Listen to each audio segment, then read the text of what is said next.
Hi, I'm Steve Cabral from DietHealth, and I'm here with Naomi, and today we're going to go through an advanced superset with using kettlebells.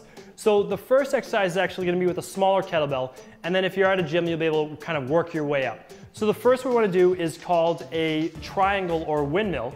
So what we do is we take the kettlebell windmill, and we just use one kettlebell. So we're going to extend that right arm overhead, and then we're going to place the feet a little further than shoulder width apart. And now what we want to do is we're going to kind of take the triangle from yoga and the windmill from, we'll say, personal trainer exercise and combine the two.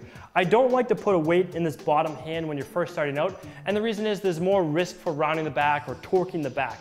So we're using this with the palm facing forward always.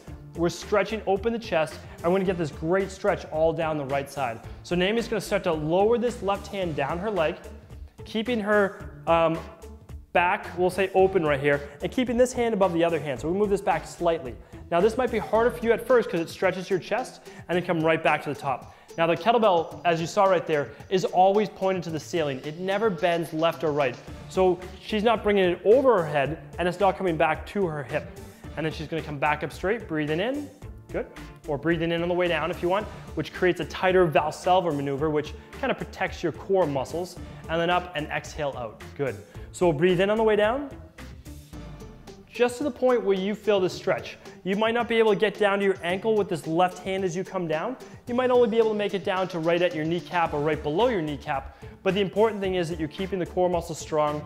The other big benefit to this is that you're getting a shoulder stabilizing exercise. So if you have rotator cuff based injuries or you're rehabbing from it, post-rehab, this might be a great exercise to do to help open the thoracic part of the chest and help stabilize and strengthen the shoulder.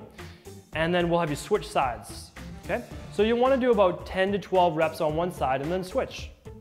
Now 10 to 12 feels pretty easy, meaning that you can stabilize it pretty well and you can stretch down slowly. Then you can move up and weight the next time or the next set.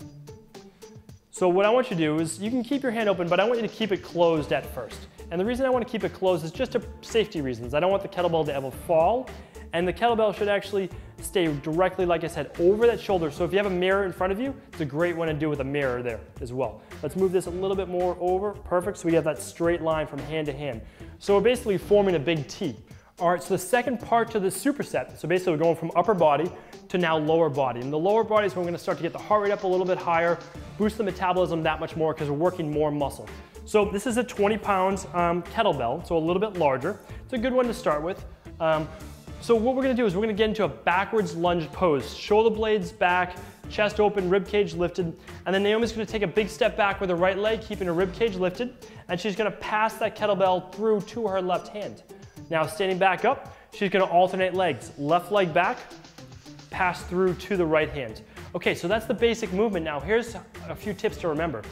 Whatever hand that kettlebell has or whatever hand is holding the kettlebell, lunge backwards with that leg, all right? So breathe in, lunge back, grab it with the opposite hand and step together.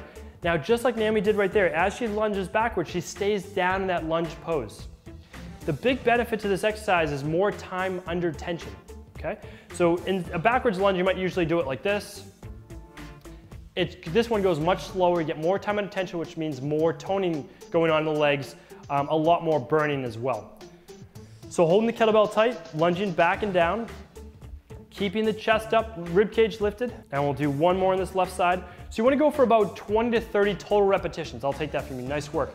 So what you're thinking about is doing literally 15 reps maximum per leg, or starting at 10 reps to start, so 20 to 30 reps total. Breathing in as you lunge backwards, breathing out as you come together, and alternating sides.